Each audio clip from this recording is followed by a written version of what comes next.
हरिओम, स्वागत है आप सभी का योग शिक्षा के यूट्यूब चैनल पर।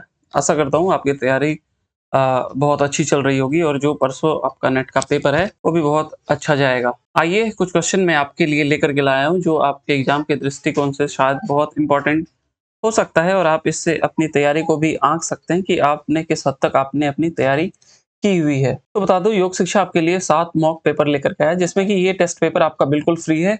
आप लिंक के डिस्क्रिप्शन में जाकर के आप इस टेस्ट को दे सकते हैं और अगर आप बाकी के टेस्ट देना चाहते हैं तो आपको ₹50 देने पड़ेंगे, जिसमें कि आपको 7 मॉक टेस्ट पेपर प्रोवाइड किए जाएँगे। तो आइए हम लोग अपने पहले प्रश्न की ओर चलते हैं। पहला प्रश्न है आपका, यह श्लोक दिया गया है, यहाँ आपसे पूछा गया है कि यह श्लोक किस अभ्यास से संबंधित है? अगर श्लोक को पढ़ें तो मध्य चक्रम इदम गेयम षोडश आधार बंधनम। तो हालांकि ये क्वेश्चन बहुत इजी है, लेकिन अगर आपको श्लोक दे दिया जाता है तो थोड़ा सा क्वेश्चन आपको टफ लगने लगता है। आपने पढ़ा होगा 16 आधार संबंधित है आपके जालंधर बंध से ना, तो यह आपके जालंधर बंध हो जाएंगे। डी आपका सही उत्तर हो जाएगा। ये क्वेश्चन थोड़ा इजी था। अगले प्रश्न की ओर चलते हैं। अगला प्रश्न है आपका, सिद्ध योगी किस आसन को गोरक्ष आसन भी कहते हैं? यह क्वेश्चन आपके हठ प्रदीपिका से है। क्वेश्चन देखते ही आपको समझ में आ जाना चाहिए कि क्वेश्चन किस ग्रंथ से पूछे गए हैं ना।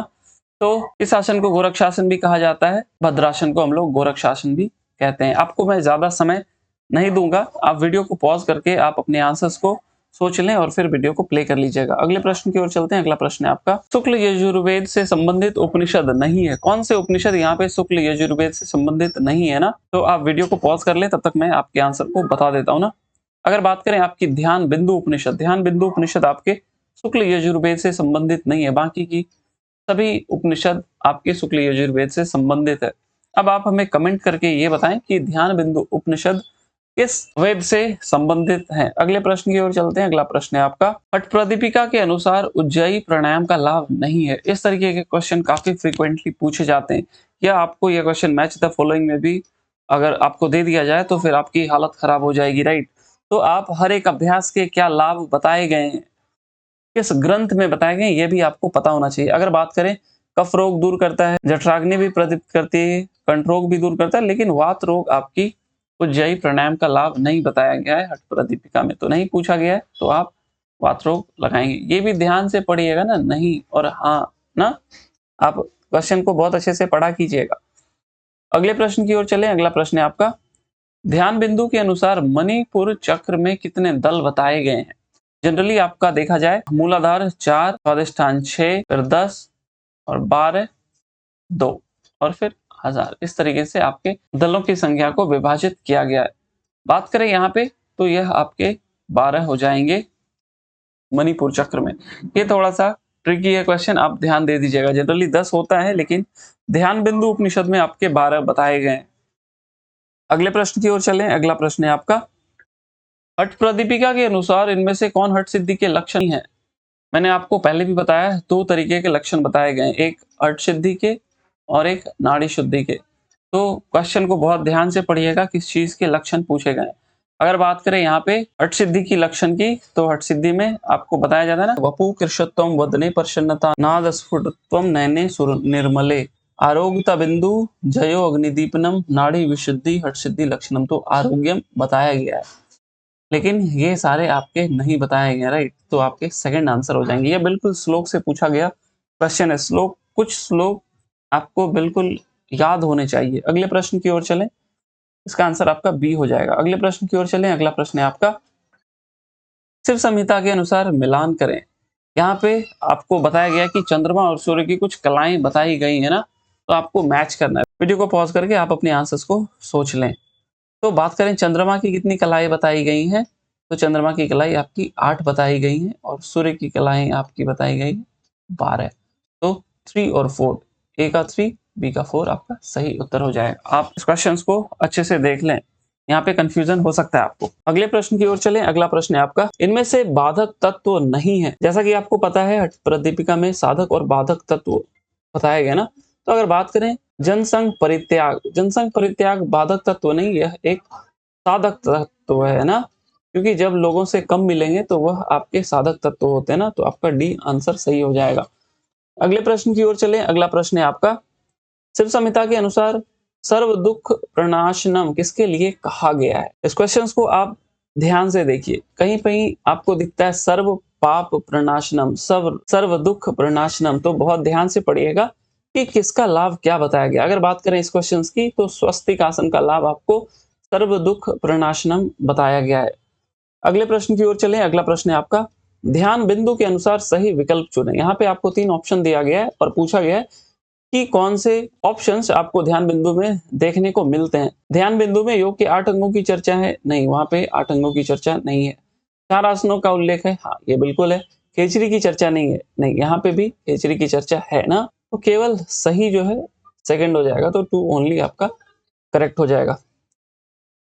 अगले प्रश्न की ओर चलें। अगला प्रश्न है आपका, ध्यान बिंदु के अनुसार मिलान करें। यहाँ पे आपको पृथ्वी, अंतरिक्ष और देव, इधर वायु, सूर्य और अग्नि, ये देकर के मिलान किया गया। ध्यान बिंदु उपनिषद के अनुसार तो वहां पे क्या बताया गया है? पृथ्वी को अग्नि बताया गया है, अंतरिक्ष को वायु बताया गया है और देव को आपका सूर्य बताया गया ना।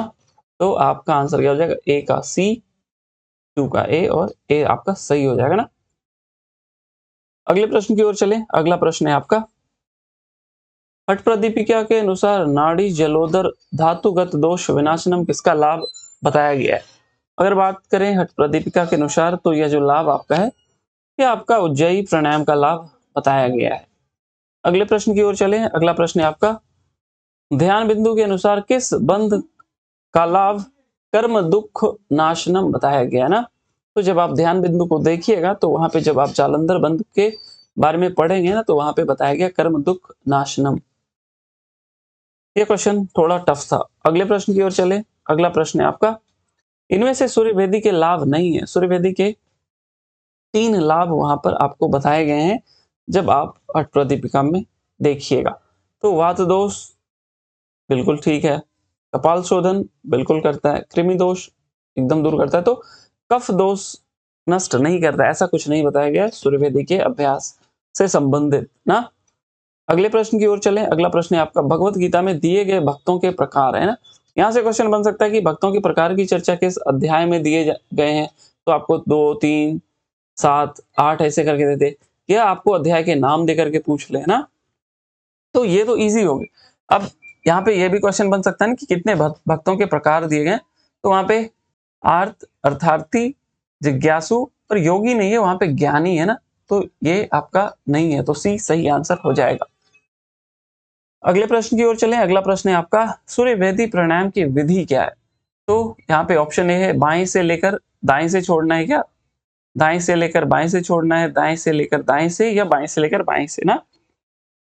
अगर बात करें सूर्यभेदी की, तो वहां पे क्या बताया गया कि आप दाएं नासिका से लेकर बाएं नासिका से श्वास को छोड़ना है। सूर्यभेदी के लाभ अभी हम लोगों ने देखे, और वहां पे एक और बात बताया गया है कि जब तक आपके पैर के नाखून से लेकर सिर तक पसीना ना आ जाए, तब तक आप सूर्यभेदी का अभ्यास करते रहिए। इस तरीके से भी वहां पे बताई गई है। तो जो इसका सही उत्तर हो जाएगा, यह बी हो जाएगा। आप अपने क्वेश्चंस, आप अपने मार्क्स को हमें वीडियो के अंत में कमेंट सेक्शन में जरूर बताइएगा। अगले प्रश्न की ओर चलें। अगला प्रश्न है आपका, हठ प्रदीपिका के अनुसार नाड़ी शुद्धि के लक्षण है। देखिए यहाँ पे आ गई ना नाड़ी शुद्धि के लक्षण। तो जब आप नाड़ी शुद्धि के लक्षण देखिएगा, तो शरीर का पतला होना बिल्कुल होता है, जठराग्नि प्रदीप्त एकदम होती है, नाद अभिव्यक्ति भी होती है, और श्वास को साधक इच्छा अनुसार भी रोक सकता है। लेकिन मलमूत्र की अल्पता, वहां पे ऐसा कुछ नहीं बताया गया है नाड़ी शुद्धि के लक्षण में ना। तो आपका सी सही उत्तर हो जाएगा। अगले प्रश्न की ओर चले। अगला प्रश्न है आपका, ध्यान बिंदु में पुण्य पाप नियंत्रित किस चक्र के लिए कहा गया है। वहां पे हर चक्र के बारे में कुछ ना कुछ कहा गया है ना। तो अगर बात करें मणिपुर चक्र की, तो वहां पे ध्यान बिंदु में इस चक्र से संबंधित क्या कहा गया है कि यह पुण्य पाप को नियंत्रित करता है। अगले प्रश्न की ओर चलें। अगला प्रश्न है आपका, इनमें से कौन हठ प्रदीपिका में हठ सिद्धि के लक्षण नहीं है। देखिए यहाँ पे आ गई कौन नहीं है ना। तो एक बार फिर से मैं श्लोक बता देता हूँ, ये क्वेश्चन बहुत इंपॉर्टेंट है और काफी बार यहाँ से क्वेश्चन आते हैं ना। तो श्लोक क्या कहता है, वपु कृषोत्तम वदने प्रसन्नता ना। तो पहले वाले लाइन में तो यहाँ कुछ नहीं है, आगे क्या कहता है, नाद स्फुटोत्तम नयने सुनिर्मले, यहाँ पे कुछ नहीं है। अगले लाइन में फिर क्या कहा जाता है, आरोग्यता बिंदु जयो अग्निदीपनम, मतलब जठराग्नि प्रदीप्त होती है। नाड़ी विशुद्धि हठ सिद्धि लक्षणम, तो लाघवम लाभ नहीं बताया गया ना। अगले प्रश्न की ओर चलें तो अगला प्रश्न है आपका, शिव संहिता के अनुसार सही विकल्प चुने। मुद्रा की चर्चा क्या चौथे पटल में मिलती है? हाँ जी, मुद्रा की चर्चा बिल्कुल चौथे पटल में मिलती है। शिव संहिता में जो मुद्रा है वही हठ प्रदीपिका में, हाँ यहाँ पे भी वही मुद्राएं की चर्चा है जो आपकी हठ प्रदीपिका में देखने को मिलती है। आप ग्रंथ को कंपेयर करके आप अपने क्वेश्चंस को जरूर सोचा कीजिएगा। अब जो क्वेश्चंस आते हैं और जो भविष्य में आपसे क्वेश्चन पूछे जाएंगे वो इसी तरीके से ग्रंथों को कंपेयर करके आपसे क्वेश्चंस को पूछा जाएगा और फिर क्वेश्चन का लेवल बहुत टफ हो जाएगा ना। जनरली इस तरीके के क्वेश्चंस नहीं पूछे जाते ना कि दो ग्रंथों में जो दिए गए हैं उनमें क्या समानता या असमानता है, लेकिन आपको बिल्कुल पता होना चाहिए किस ग्रंथ में कितनी मुद्राएं हैं और उन्हीं मुद्राओं की चर्चा और किन ग्रंथों में बिल्कुल हूबहू है ना।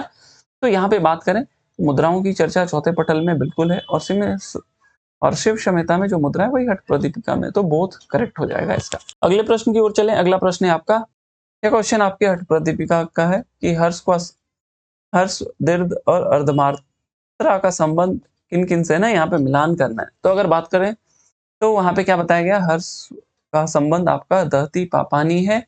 दीर्घ का आपका क्या बताया गया, इससे अक्षय संपदा की प्राप्ति होती है। जो दीर्घ मात्रा है ना उससे अक्षय संपदा, हर्ष का इससे पाप का नाशन होता है, और अर्ध मात्रा है वो जो मोक्षदायक है ना, तो 3 का बी हो जाएगा। तो डी जो है आपका सही उत्तर हो जाएगा। अगले प्रश्न की ओर चलें। अगला प्रश्न है आपका, जगत सर्वम इदम मिथ्या प्रतीति प्राण संयम कहाँ बताया गया। तो यह जो श्लोक देखने को मिलता है, जनरली आपको क्या पूछा जाता है कि यह श्लोक क्या है, तो ये जाहिर सी बात है कि ये प्राणायाम का श्लोक है, लेकिन यह श्लोक मिलता किस ग्रंथ में है ना। तो यह आपके त्रिशिखी ब्राह्मण में मिलती है। यहाँ से बहुत क्वेश्चन आते हैं त्रिशिखी ब्राह्मण से ना, कि वहां पे आसन का क्या डेफिनेशन है, यम की क्या परिभाषा है, नियम की क्या परिभाषा है, ध्यान धारणा की क्या परिभाषा है ना। तो अब से इस तरीके के क्वेश्चन बन सकते हैं ना, और ये बहुत टफ हो जाएगा ना कि आपको दे दिया गया और पूछा गया कि यह किस ग्रंथ में है। अब जहां जहां धारणा धारणा है, अगर आपको नहीं पता है कि धारणा की परिभाषा किस ग्रंथ में क्या बताई गई, तो फिर आपके लिए क्वेश्चन बहुत ज्यादा टफ हो जाएगा। तो आप इस तरीके की क्वेश्चंस को आप बिल्कुल प्रिपेयर करके जाइएगा ना, तो इसका उत्तर आपका त्रिशिखी ब्राह्मण उपनिषद हो जाएगा। आगे क्वेश्चन की ओर चलें। अगला क्वेश्चन है आपका, त्रिशिखी ब्राह्मण में यम नहीं है, जैसा कि आपको पता है वहां 10 यम और 10 नियम है।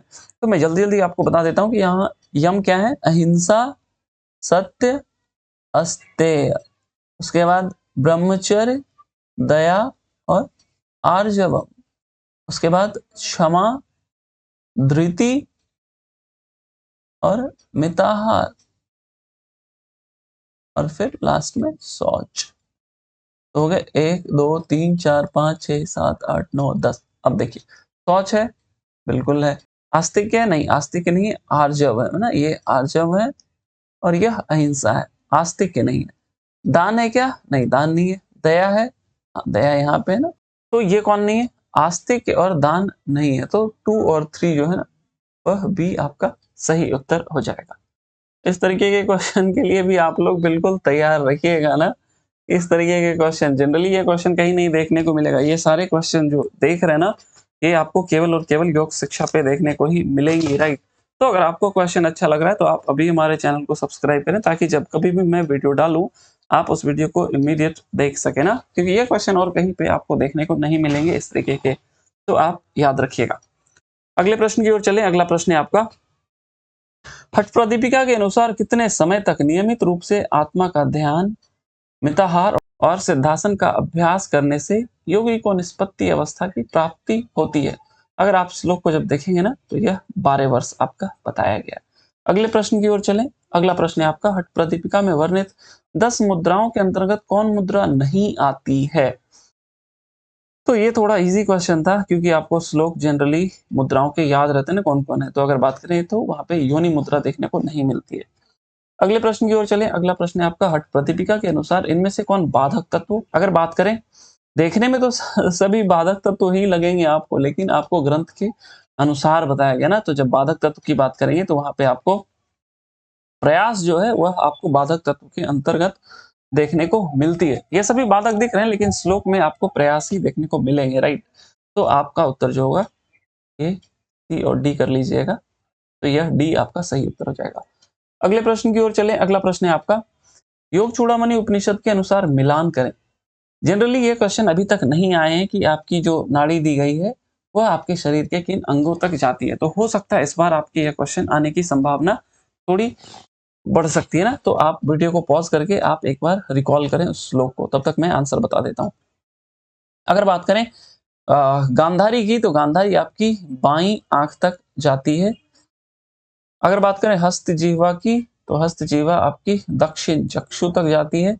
यशस्विनी की बात करें तो यशस्विनी आपके वाम कर्ण बाईं कान तक, और पूषा आपके दक्षिण कर्ण दायां कान तक आता है। तो ए का 2, बी का 4, ए का 2, बी का 4, आपका सी सही उत्तर हो जाएगा। अगर आपको क्वेश्चंस की क्वालिटी वाकई अच्छी लग रही है ना, तो आप अपने उस दोस्त के साथ जरूर शेयर करते हैं जो परसों के पेपर देने चाह रहे हैं ना, ताकि उनके भी थोड़ी हेल्प हो जाए। अगले प्रश्न की ओर चलें। अगला प्रश्न है आपका, हठ प्रदीपिका के अनुसार इनमें से कौन आसन के लाभ नहीं है ना? स्थिरता, आरोग्यता, दृढ़ता, हल्कापन, मतलब लाघवम। तो वहां श्लोक में क्या बताया? स्थैर्यम, आरोग्यम च लाघवम। दृढ़ता नहीं। ये क्वेश्चन इजी था मैं कहूंगा। अगले प्रश्न की ओर चलें। अगला प्रश्न है आपका, हठ प्रदीपिका के अनुसार सही विकल्प चुने। ओके, जैसा आपको पता है वहां पे आपको षटकर्म में दिए गए ना, तो ये क्वेश्चन भी आपको पूछा गया है, लेकिन इस तरीके से नहीं पूछा गया है ना कि आप थोड़े कंफ्यूज हो जाए। तो कंफ्यूज आप तभी होंगे जब आपको श्लोक याद नहीं होगा ना। तो हम लोग पहले श्लोक को लिख लेते हैं, फिर ऑप्शंस को देखेंगे और फिर हम लोग आंसर को सही करेंगे। सबसे पहले क्या होती है? धौतिर, बस्तिस तथा नेति। हाँ, नेति। आगे क्या कहता है? त्राटकम, नौली और फिर कपालभाति। अब आइए, नेति बस्ती से पहले करना है क्या? नेति बस्ती के बाद करनी है, ये गलत है। नौली से पहले त्राटक करना है, नौली से पहले त्राटक करना है, हाँ, ये तो ठीक लग रहा है। नेति, त्राटक और नौली। नेति, नेति, हाँ यहाँ कॉमा है ना। नेति, त्राटक और नौली के बीच में बताया गया क्या? नेति, त्राटक और नौली नहीं, त्राटक नौली से पहले नेति बताई गई, तो ये भी गलत हो गया। कपालभाति और त्राटक के बीच में नेति है, कपालभाति और त्राटक के बीच में नेति नहीं, ये नौली है, तो ये भी गलत हो जाएगा। तो आपके बी जो है सही उत्तर हो जाएंगे। देखिए किस तरीके से क्वेश्चंस बन रहे हैं ना, आप इस चीज को डिफरेंशिएट करना सीखिए। अगले प्रश्न की ओर चलें। अगला प्रश्न है आपका, अभ्यास और वैराग्य की चर्चा भगवत गीता के किस अध्याय में है? देखिए ये क्वेश्चन थोड़ा यूनिक हो गया ना। अभ्यास और वैराग्य हम लोग सभी जानते हैं ना, योग सूत्र में भी मिलती है और भगवत गीता में, लेकिन भगवत गीता के किस अध्याय में मिलती है? तो क्वेश्चन थोड़ा टफ हो जाएगा। आइए मैं आंसर बता देता हूँ। ये आपके छठे अध्याय में मिलती है। तो इस तरीके से क्वेश्चन भी बन सकते हो सकता है यहाँ पे आपको अध्याय के नाम दे दिए जाएंगे ना, तो आप उस हिसाब से भी तैयार रहिएगा। अगले प्रश्न की ओर चलें। अगला प्रश्न है आपका, सुषुम्ना नाड़ी का संबंध है ना, जैसा आपको पता है ईड़ा, पिंगला और सुषुम्ना। ईड़ा का संबंध आपका चंद्र, पिंगला का सूर्य और सुषुम्ना का आपका अग्नि से संबंध है। यह क्वेश्चन थोड़ा एवरेज था। अगले प्रश्न की ओर चलें। अगला प्रश्न है आपका, ध्यान बिंदु के अनुसार मिलान करें ना। तो ध्यान बिंदु के अनुसार आपको यहाँ पे मिलान करनी है। आप जब वीडियो को पॉज करके आप अपने आंसर्स को फाइंड आउट करें, तब तक मैं आंसर बताने जा रहा हूं। अगर बात करें ध्यान बिंदु के अनुसार, तो वहां पे क्या बताया गया? 8 क्या है? 8 अंग बताए गए हैं, 4 पैर बताए गए हैं, 3 नेत्र बताए गए हैं और 5 देव बताए गए हैं। तो ए का सी, 1 का सी, 2 का ए, सी ए, सी ए, ए सही आंसर आपका हो जाएगा। अगले प्रश्न की ओर चले। अगला प्रश्न है आपका, छांदोग्य उपनिषद के अनुसार उत कौन सा लोक बताया गया ना। जब आप छांदोग्य उपनिषद पढ़ेंगे तो वहां पे क्या बताया गया? उत आदित्य लोक से संबंधित है। अगले प्रश्न की ओर चलें। अगला प्रश्न है आपका, हठप्रदीपिका के अनुसार किस अवस्था में योगी देव तुल्य हो जाता है? यहाँ पे मैं आपको कुछ बात बताना चाहूंगा। जैसे आपको पता है कि वहां पे आपकी 4 अवस्था दी गई है ना, आरंभा, घटा, परिचय और निष्पत्ति अवस्था। तो आपको किस अवस्था में जो साधक है वो किसके समान होता है, वहाँ पे बताई गई ना, इस अवस्था में साधक इसके तुल्य होता है, इस अवस्था में साधक ये होता है। तो आपको हर अवस्था में पता होना चाहिए। अगर बात करें यहाँ पे कि किस अवस्था में देव तुल्य हो जाता है, तो वह दूसरी अवस्था में आपका देव तुल्य हो जाता है।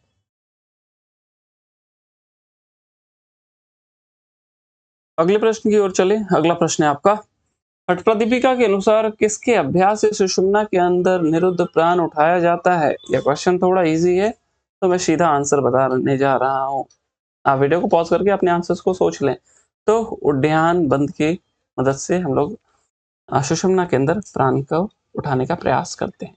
अगले प्रश्न की ओर चलें। अगला प्रश्न है आपका, अठप्रदीपिका के अनुसार किस अवस्था में साधक दिव्य देह तेजस्वी हो जाता है? तो यह आरंभ अवस्था में इस तरीके से होती है। अगले प्रश्न की ओर चलें। अगला प्रश्न है आपका, शिव संहिता के अनुसार सिद्धि के कितने लक्षण बताए गए हैं? वहां पे कितने लक्षण बताए गए हैं? क्या क्वेश्चन एवरेज में कहूंगा, आप वीडियो को पॉज कर ले, मैं आंसर बताने जा रहा हूं।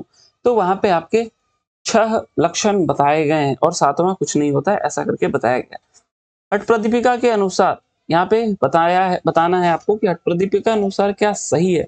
यह क्वेश्चन आपने शायद ही पहले कभी देखा होगा, लेकिन जब आप वहां पे श्लोक को देखिएगा ना, तो वहां क्या लिखा गया है कि मन के अस्थिर होने से क्या होता है, वायु स्थिर होती है, मतलब प्राण स्थिर होता है, और प्राण के स्थिर से क्या होता है, बिंदु स्थिर होता है। इस तरीके से बताई गई ना कि मन स्थैर्य स्थिरो वायु ततो बिंदु स्थिरो भवेत। तो पहले मन स्थिर होगा, मन के स्थिर होने से प्राण स्थिर होगी, और प्राण के स्थिर होने से बिंदु स्थिर होती है। तो मन की स्थिरता से बिंदु स्थिर होता है क्या? नहीं, ये गलत है। प्राण की स्थिरता से मन स्थिर होता है कि प्राण की स्थिरता से मन नहीं, बिंदु स्थिर होती है। प्राण की स्थिरता से बिंदु, सी आपका सही हो जाएगा। बिंदु की स्थिरता से मन, ये गलत। तो सी आपका सही उत्तर हो जाएगा। अगले प्रश्न की ओर चलें। अगला प्रश्न है आपका, शिव संहिता के अनुसार चित्रा नाड़ी को छोड़कर मुख्य नाड़ियां बताई गई हैं। अगर बात करें वहां पे मुख्य नाड़ी, जब चित्रा को लगाते हैं तो वह 15 हो जाती है, ऐसे आपकी 14 नाड़ी वहां पे है। अगले प्रश्न की ओर चलें। अगला प्रश्न है आपका, किस नाड़ी को योग चूड़ामणि में मुख्य नाड़ियों में शामिल नहीं किया गया? जैसा कि आपको पता है कि कुछ कुछ ग्रंथ में आपको 10 नाड़ियां, किसी किसी ग्रंथ में आपको 14 नाड़ियां मुख्य देखने को मिलती है। अगर बात करें योग चूड़ामणि उपनिषद में, तो वहां पे कौशिकी को आपके मुख्य नाड़ियों में शामिल नहीं किया गया है। अगले प्रश्न की ओर चलें। अगला प्रश्न है आपका, शिव संहिता के अनुसार मारुत सिद्धि, देखिए अठप्रदीपिका में तो आप सभी ने पढ़ा होगा, लेकिन अगर बात करें शिव संहिता की, तो जब वहां पे आप उग्रासन में देखेंगे तो वहां पे मारुत सिद्धि बताई गई है ना। अगले प्रश्न की ओर चलें। अगला प्रश्न है आपका, शिव संहिता के अनुसार इन सिद्धियों को क्रम से लगाएं। अभी हम लोगों ने पढ़ा था क्या, वहां पे सिद्धि के 6 लक्षण बताए गए। अब देखिए 6 कौन कौन है, आज अभी मैं आपको बताने जा रहा हूँ। तो यहाँ पे देखिए, पहले श्रद्धा, समता भाव, इंद्रिय निग्रह, ये नियर हो गया, इसको ठीक कर लीजिएगा, निग्रह, और गुरु पूजन। कौन सा छूट रहा है? तो पहला जो है ना, वहां पे क्या बताया गया कि आपको फल की प्राप्ति होगी, ऐसा विश्वास रखना है, वही प्रथम लक्षण है। और यहाँ पे 4, 5 और एक आपका मिताहार भी है ना, जो आपका छठा लक्षण है, वह क्या है, मिताहार है। तो आइए एक बार श्लोक को मैं बता देता हूं कि द्वितीय क्या है, वो श्रद्धा है, राइट, तो यह दूसरा होगा। फिर तृतीय गुरु पूजन बताया गया है, तीसरा लक्षण है। चौथा जो आपका बताया गया वो समता भाव, चौथा है। और इंद्र निग्रह, पांचवा। और छठा जो है वह आपका, अभी मैंने बताया मिताहार ना, वह छठा है। तो अगर आपको इसको क्रम से लगाएंगे तो 1 4 2 3, 1 4 2 3, सी आपका सही उत्तर हो जाएगा। 1 4 2 3, ठीक है। अगले प्रश्न की ओर चले। अगला प्रश्न है आपका, अठप्रदीपिका के अनुसार मिलान करेंगे। अभी आपने पहले कभी शायद इस श्लोक देखे होंगे ना, लेकिन जब आप वहां पे चौथे अध्याय को बहुत बारीकी से देखेंगे तो वहां पे क्या बताया गया कि तत्व जो है, तत्व को आपको बताया गया है, तत्व को बीज बताया गया है, हट को क्षेत्र बताया गया है, और वैराग्य को जल बताया गया है। ये जब आप बहुत बारीकी से पढ़े होंगे, शायद आपने श्लोक देखे होंगे, लेकिन आपने शायद इसको इग्नोर कर दिया होगा, लेकिन यहाँ से क्वेश्चन बिल्कुल बन सकते हैं ना। तो तत्व आपका क्या हो गया, बीज हो गया, हट आपका क्षेत्र हो गया, और वैराग्य आपका जल हो गया। ए का बी, टू का ए का बी, टू का ए, सेकंड हो जाएगा आपका। अगले प्रश्न की ओर चलें। अगला प्रश्न है आपका, यहाँ पर योग कुंडल के अनुसार जो विघ्नों की संख्या दी गई है और उधर विघ्न दिया गया है, तो आपको यहाँ पे संख्या और विघ्न को मिलाना है ना। तो इस क्वेश्चंस को मैं बताने से पहले इसको ब्रीफ कर देता हूँ। आइए श्लोक को पढ़ते हैं ना। तो पहला विघ्न क्या होता है, अगर कोई साधक अभ्यास बंद कर दे या बोल के कि रोग हो जाएगा, तो वो पहला विघ्न बताया गया। दूसरा विघ्न क्या बताया गया, संशय ना। अगर आपको वहां पे संशय होता है, जैसे शक होता है ना कि होगा नहीं होगा, तो अगर विश्वास नहीं है उसको हम लोग संशय बोलते हैं ना। तृतीय क्या बताया गया, प्रमत्तता। चौथा विघ्न आपका आलस्य बताया गया है। पांचवा निद्रा। छठा की बात करें तो साधना से प्रेम ना होना, जिसको कि वृत्ति भ्रांति बोलते हैं ना। सातवां विघ्न आपकी है परिकीर्तितम। आठवां विघ्न आपका वासना में अनुरक्ति। तो जब आप इस क्वेश्चन को देखेंगे तो तीसरा विघ्न आपका क्या हो जाएगा, समता। अभी देखा हम लोगों ने यहाँ पे तीसरा विघ्न क्या है। चौथा विघ्न आपका क्या बताया गया है, आलस्य। पांचवा विघ्न आपका बताया गया है निद्रा, और छठा विघ्न आपका बताया गया है वृत्ति भ्रांति ना। तो आपका उत्तर क्या हो जाएगा, ए का 5, बी का 2, ए का 5, बी का 2। सेकंड आपका सही उत्तर हो जाएगा। ये क्वेश्चन आपसे बहुत बार पूछा गया है, आगे भी पूछा जाएगा।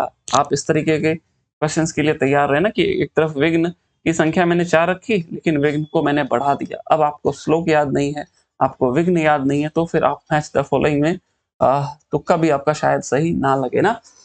तो अगले प्रश्न की ओर चलते हैं। अगला प्रश्न है आपका, हठ प्रतिपिका के अनुसार महाबंध के लाभ नहीं है। क्या प्राण के उर्ध्वगति को रोकता है, बिल्कुल रोकता है। त्रिवेणी संगम होता है, हाँ जी होता है। काल पास रूपी बंधन को दूर करता है, हाँ। महाक्लेश दूर करता है, नहीं। ये आपका सही होगा, ये दूर नहीं होता ना। ये किससे होता है, यह आपके महामुद्रा का लाभ बताया गया है। अगले प्रश्न की ओर चले। अगला प्रश्न है आपका, भस्त्रिका प्राणायाम का लाभ नहीं है। क्या लाभ नहीं है, वात रोग दूर होता है, बिल्कुल होता है। कफ रोग, हाँ जी होता है। कुंडलिनी जागरण भी होती है, लेकिन कपाल शोधन नहीं होता है।